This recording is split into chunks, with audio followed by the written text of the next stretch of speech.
I'm Mr. Facili. I'm going to be talking about what I've been learning so far in our Unity and Diversity class, mainly focusing on like race and racism. So, firstly, I asked myself the question like, what is race and what is racism? Because we spoke about that a lot, so it led me to like think deeper about it. And also, I thought a lot about what is the difference between prejudice and like racism after we thought of that after we read that definition where it said the difference between race and like prejudice or racism and prejudice, in fact. And so, what is race? First of all, like I thought of it more as like a biological thing, like just like the color of my skin, like saying, "Oh, I'm black," like, and I still stand by that view. But we took it like a lot more in depth. Like our class said the definition that race like has to do with like your bone structure and it has to do with like your ethnicity.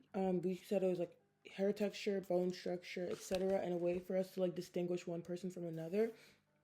But yeah, scientific research also like talked about that and like yeah, our bone structure because like more research like obviously like validates what we talked about in class. And people like use race to I think separate us in a way.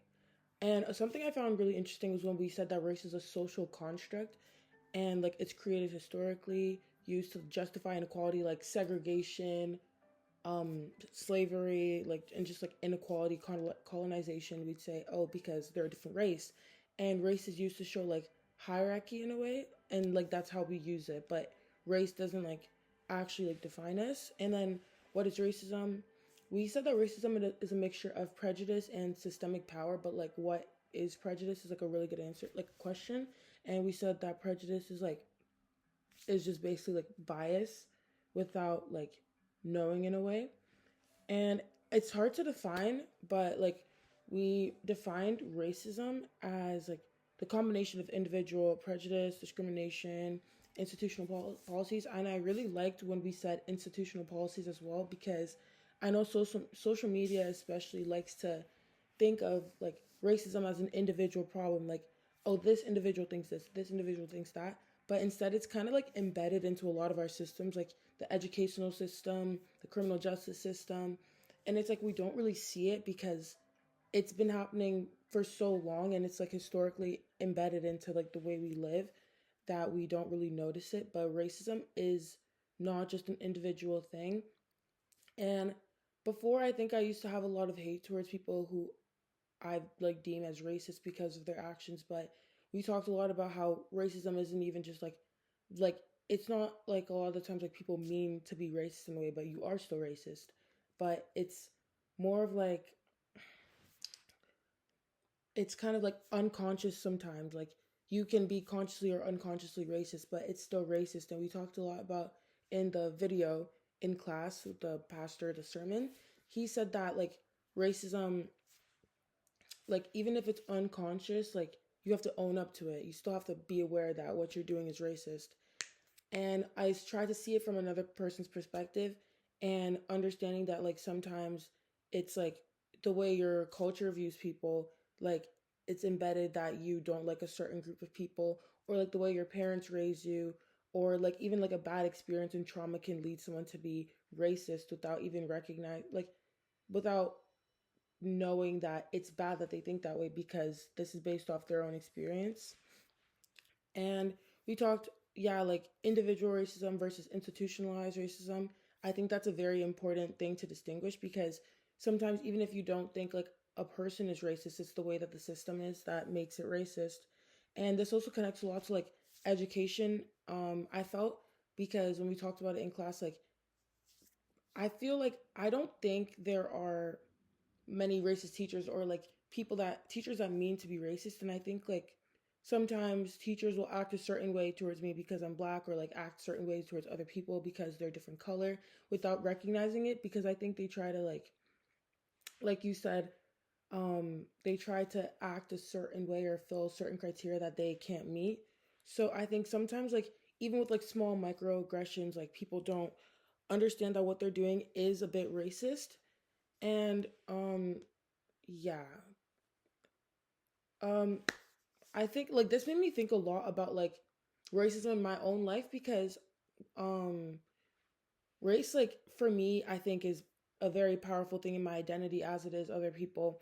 And I think like a lot of the times we fail to recognize that race isn't our whole identity. That thing we did in class where we talked about who are we and we drew webs.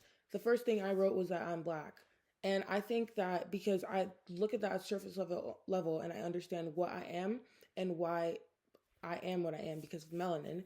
And I feel like black people sometimes think that they cannot be racist because we've undergone so much like racism historically. And I think that like sometimes gives a pass in the way that I think. And it really like this whole discussion in class made me think about like, have I ever made any assumptions based off appearance? And I have a lot of the times, like not even just race, like men versus women. Um, but yes, I have made assumptions based off like the way a person looks. Like if I think that a person looks sketchy, I'm not thinking because it's their race that makes them sketchy, but like maybe unconsciously I am thinking that their race is a part of the reason why I view them as sketchy. And I think that we can that this is like a common thing that people don't understand that they're being racist, but it's because of the like prejudice and the like bias that we have in the back of our minds that we aren't like able to vocalize. People can think race like think racially motivating in a way, but without actually verbalizing that this like without verbalizing that they think this way because of a person's race, you can still think it in your head and you won't even know because it's just like systemically and like the way like stereotypes work. It's like we still have those beliefs even if we aren't recognizing that. And another thing is like I feel like originally I disagreed with a lot of the things that you were saying in class simply because like what I've known and like what my truth has been this whole time, but really questioning what is race, what is racism, how does this like play in my life, I think is really important. And yeah, that's basically all I have to say, but I think this class helped me question a lot about like the way I view things because I feel like race is like something I've never had to question. It's like I know I'm black, I know about slavery, I know about all these things, but it's hard to like I feel like for me the most eye-opening thing was the how racism can be embedded into little aspects of our lives that we aren't even aware of. And just like this distinguishing of like how race plays in a one person's life versus another. Okay, the video is very long now, so bye. Thank you.